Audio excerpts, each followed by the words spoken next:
After a recent flood that took place in Lincoln, Nebraska, we approached Tim Maya, who is an ag economic associate professor here at UNL, to give us the economic side of the story. We also approached Dr. Martha Shalaski, who is a state climatologist, to give us a glimpse on the climatic side of the flood story. Tim Maya started by giving us an estimate of the things that have been destroyed by the flood.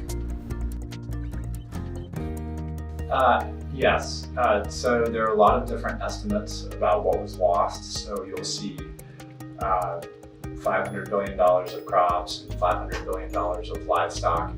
But that's really not the story about the flood. Floods are events that happen with some regularity. Farmers are aware of the different fields that they have that are prone to flooding. Even I think there are places in infrastructure where there are weaknesses where water can reach levees and other containment systems that are known of. But the unique thing about this flood was the Springfield Dam breaking, and then the flooding that occurred that people weren't aware of. So, and the speed at which that flooding occurred. So in economics, that's called a shock, because it's something that is unexpected. There's no way of predicting that type of flood event could happen, because it had never happened previously. A state climatologist also continued by insisting on the fact that there are so many factors that led to this historic flood. Yeah, it wasn't just one thing. It was actually several factors leading up to the storm that resulted in the historic and large-scale flooding. We had been colder than normal overall coming into the winter, and so the soils were frozen to a pretty decent depth. We were also wetter than normal. I think in Nebraska we were about 9th or 10th wettest for over a 6-month time period. From a standpoint of just overall destruction, and again, you see different numbers. So about $1 billion of agricultural products lost, but then you see numbers like $12 billion of losses, and that includes inventories of other items, but homes, buildings, other permanent fixtures that have been permanently damaged or destroyed by the flood. So lots and lots of money. The destruction is comparable to major hurricanes.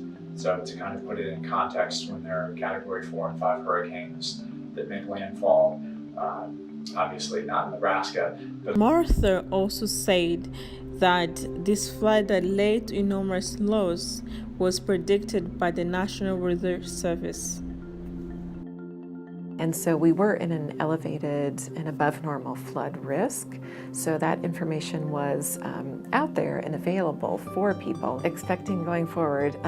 Seasonal climate outlooks, the rest of the spring and the summer, those are some of the harder predictions to get accurate because there's so much variability. And we can actually do a much better job at weather forecasts going out a few days into the future, or climate projections going out 20, 30 years in the future. But what's actually the most difficult are these seasonal climate projections.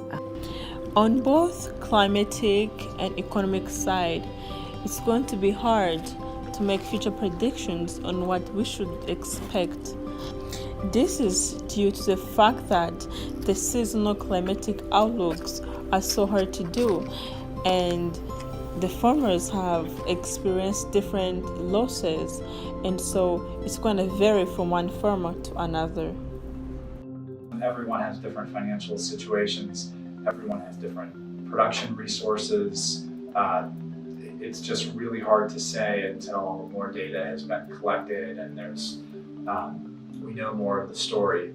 But I think the story going forward might be understanding the fact that perhaps we're at a higher risk of flooding again, because the infrastructure that protected waterways or protected low-lying areas near rivers in streams has been compromised. So whether it's a dam that is no longer in service, levees that were broke, those places are now at risk. And so the infrastructure of waterways is permanently damaged and needs to be repaired.